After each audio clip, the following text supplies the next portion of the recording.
So what's good, YouTube? We're back here on the second channel, big second channel type vibes, and today we're gonna be talking about the Washington Wizards. Now, I really want to make a what's next video for almost all of the teams, especially the teams that are in the lottery and teams that I think that are gonna really struggle or have really big seasons. So guys, if you guys enjoyed this video, make sure you go ahead and drop a like on it. Go ahead and subscribe. We're gonna be getting active, man. Like I said, I want to be pumping out these what's next videos. We all know that the NBA season, Adam Silver and all the owners are pushing for that December 22 start date.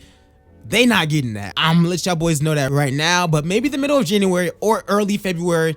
That is a possibility, and that is fast approaching. So give me some ideas about what you guys want me to talk about and all that good stuff in the comment section below. Go ahead and subscribe to this channel and my main channel, and follow me on Twitter at LegendaryEA. But other than that, let's talk about the Washington Wizards, because in the 2020 NBA draft, they had the 9th overall pick, and they have a lot of big stories connected with this team. I mean, obviously the biggest one in general is John Wall, but I'll talk about that after the NBA draft, because looking at all of the mock drafts, it seems like they can go a few different ways with this draft. I mean, obviously they did not make the playoffs. They were a really bad team. But with this draft pick, honestly, it's not a good one. Because, I mean, of course, there is a slight chance that James Wiseman falls and slides in this draft. And then, of course, if that's the case, you take him. But you also have Thomas Bryant, who's also shown that he has a little bit of potential. Not as good as James Wiseman, but he definitely has some potential there as well. And then, I mean, you guys could possibly end up with Isaac Okoro or Patrick Williams or Aaron Naismith or Jalen Smith. There are really difference in a variety of ways for you guys to go in this draft. But I don't think that the draft really matters for a team like the Wizards, because, excuse me, Wizards fans, I don't think the Wizards have a good future. And I guess this does connect with the John Wall thing, because John Wall is obviously coming back. He hasn't played for like 2 years now, and whenever he was in the league last and played last, he was probably the best two-way guard in the entire league. He was a really good defender. He was a really good playmaker and offensive player, and he was really fun to watch. He was a human highlight reel, and he was so awesome to watch. And Bradley Beal was just coming up, and now Bradley Beal is a star. So I think a lot of people are really optimistic about what John Wall can actually be. But I mean, I've said it over and over again. The Supermax deal is really good for like the players. It's really good for like the players, and of course I'm pro player, but I've just not seen one instance where this makes sense for any teams to really do, other than Golden State and even Houston. Houston honestly works because James Harden, he's been their only star for so long. However, I feel like teams like the Wizards, the Blazers, and some of these other teams are just they are in horrible positions. And John Wall next season, that is when his extension kicks in, and I believe he's been making over a third of this team's entire salary and this team's entire cap room. Like over a third, I think it's like 40% or something like that of this team's entire cap room. Add that along with Bradley Beal's massive contract and the one that's coming up as well, and you have a recipe for disaster, because you have somebody who has not played basketball in 2 years making over a third of your team's contract. And there's no such thing as amnestying a player anymore. Like, I feel like the Wizards are in a really bad position, which is why I gotta say, I think the best thing for them to start to really do is to rebuild. And I know that Wizards fans don't want to hear that, but from my stance and the way that I think about basketball, I think that either you are contending, or you're really close, or you have a really young team that is rebuilding and getting better. Or let's say that you just have like a generational type player like a James Harden. Like James Harden, Houston's never going to trade him away. The Blazers are never going to be able to trade away Dame because they have no other attraction there. But if you're Washington, I just don't see any scenario in waiting this thing out. I mean, John Wall is almost 30, or maybe he is 30. Bradley Beal is almost 30, or like he is 30.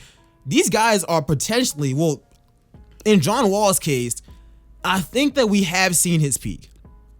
I truly do. Like, I know that we've seen those highlight videos in the gym, and you guys have to realize that that doesn't really mean anything. Like him crossing up Kyrie Irving when Kyrie's barely trying in a open run is different than a actual basketball game. I mean, we see it all the time. Melo be going crazy. Michael Beasley is probably the coldest one-on-one player out of a lot of NBA players. And what does he do once he gets on the actual official court? He don't really win you games. And that's the problem, because I feel like a lot of John Wall's game relied on his athleticism. And let's just say that he hypothetically became a better shooter. That's great and all, but John Wall used to be a lock as a top 3, top 4 point guard. Now I can say that even if he comes back at what he used to actually be, the league has changed a lot in these past 2 seasons, and I can't put him in that top 5. I just can't put him in front of Stephen Curry, in front of Damian Lillard, in front of Chris Paul, in front of Kyrie Irving, and in front of Ben Simmons, or even Jamal Murray. That's just from what I've seen, and legitimately, that's just him coming back close to what he used to actually be, which he more than likely will not. However, the Washington Wizards will not be able to trade his contract because nobody in the league wants it. And then moving on to like Bradley Beal, I think that Bradley Beal should get traded. He's currently their best player on their entire team. As I previously stated, this team is already paying over a fourth, literally paying over a third, like around 30 to 40% of their team's entire salary to John Wall, a contract that you cannot move. Bradley Beal, I believe he just got paid, and he's also very close to being on a player option type deal thingy where he can actually leave soon. I think that they should maximize the most that they can get for Beal right now, because let's be honest, they will not build a contender around Beal. It's almost impossible. They have no salary, and once again, Kevin Durant is from Washington. He didn't even interview with these guys. What makes you guys think that somebody else who is a top 20 player is gonna willingly go there, even if you guys had the money? And you guys are really in that weird spot to where you guys aren't the worst team in the league, so you guys might still get a lotto pick, but probably around like pick 8, 9, or 10, or like 11. Never in that top 3 to where you have a chance at drafting one of the best players in the entire draft. I think that what's next for the Washington Wizards is not good. It's not good at all. And I really see a lot of similarities between them and the Blazers. But even the Blazers are a little bit better up just because they have Damian Lillard. But the Wizards they are just in a bad, really, really bad position.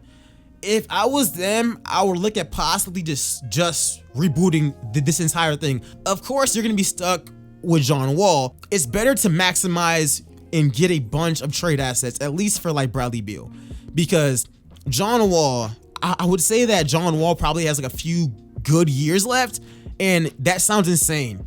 That sounds really, really insane. But a torn Achilles for a guard who literally relied 90% on his athleticism is a scary thing to like be coming back to. And let's just say that he's fully healthy and it's just him and Beal. None of those guys are legitimate superstars. I mean, they really aren't. So like, what are you guys really competing for then?